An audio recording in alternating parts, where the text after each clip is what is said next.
আজকে যেটা বলছি সেটা ভারতের বিশেষ করে পশ্চিমবঙ্গের মুসলিম জনগোষ্ঠীর জন্য একটা চরম সতর্কবার্তা বলতে পারেন। কি না, মুসলিম জনগোষ্ঠীর জন্য সত্যিকার অর্থে কোনো মুখপাত্র এবং মুখপত্র নেই। কত বড় আফসোসের কথা। পশ্চিমবঙ্গের মুসলমানদের তো আগে দরকার মুখপাত্র এবং মুখপত্র। জায়গায় জায়গায়, গ্রামে গঞ্জে, শহরে নগরে, প্রিন্ট মিডিয়ায়, সোশ্যাল মিডিয়ায়, অনলাইনে, ডিজিটাল সংস্করণে সব ক্ষেত্রে মুসলিমদের হয়ে, মুসলিমদের জন্য বলিয়ে কইয়ে মুখপাত্র চাই। দলের দালালি করার জন্য তো নামধারী মুসলিমদের অভাব নেই।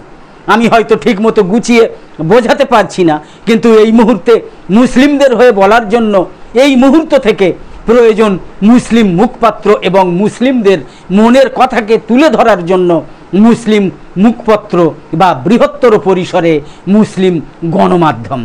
মুসলিমরা যে জানে না এমন নয়, পশ্চিমবঙ্গের মুসলিমরাও জানে যে বহুল প্রচলিত দুটো বাংলা শব্দ হচ্ছে মুখপাত্র এবং মুখপত্র। উভয় শব্দ খুব কাছাকাছি অর্থ বহন করে।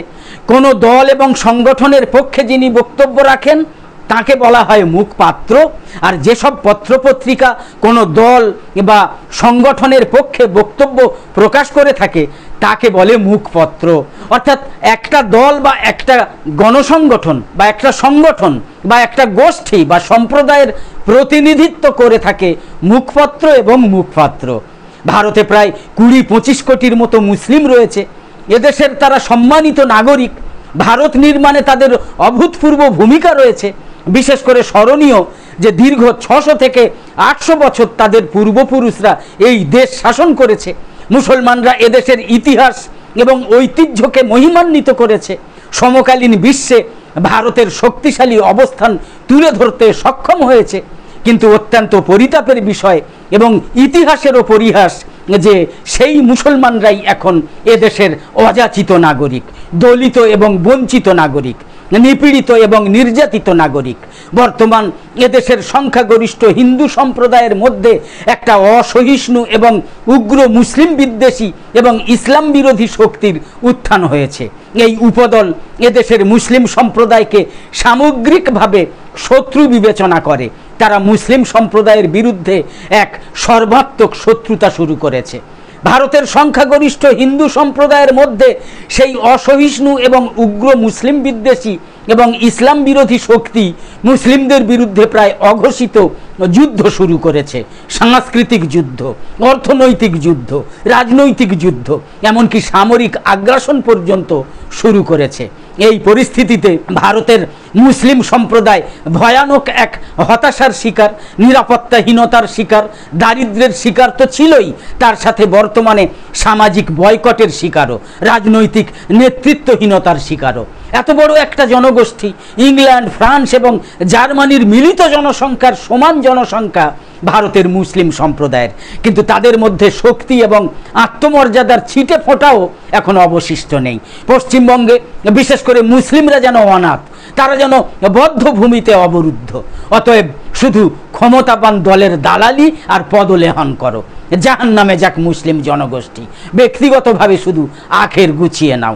এই তথাকথিত মুসলিম সম্প্রদায়ের স্বঘোষিত শত্রুরা তাদের বিরুদ্ধে বিরামহীনভাবে প্রোপাগান্ডা চালিয়ে যাচ্ছে, কিন্তু সেই মিথ্যা প্রোপাগান্ডা এবং বিভ্রান্তিকর ন্যারেটিভের সঠিকভাবে জবাব দেওয়ার জন্য কিছু সমাজ মাধ্যমে কিছু কর্মী ছাড়া বৃহত্তর পরিসরে কেউ নেই।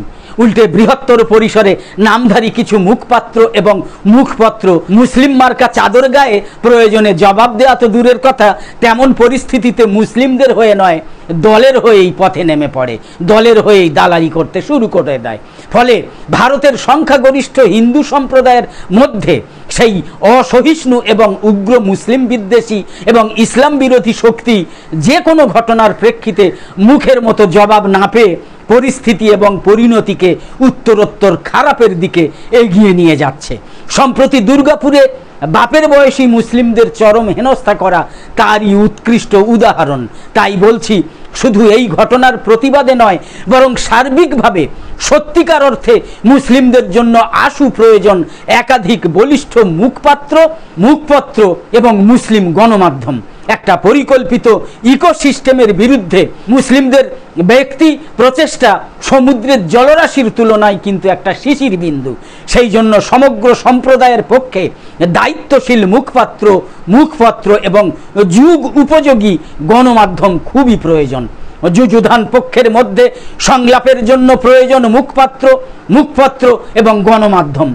ভুল বোঝাবুঝি নিরসনের জন্য প্রয়োজন মুখপত্র এবং গণমাধ্যম। অসত্যের বিরুদ্ধে সত্য তুলে ধরার জন্য প্রয়োজন মুখপত্র এবং গণমাধ্যম। বিষয়টার গুরুত্ব উপলব্ধি করে মুসলিম কওমের বিবেচনার জন্য, মিল্লি নেতৃত্বের বিবেচনার জন্য বিষয়টা উপস্থাপন করা হলো।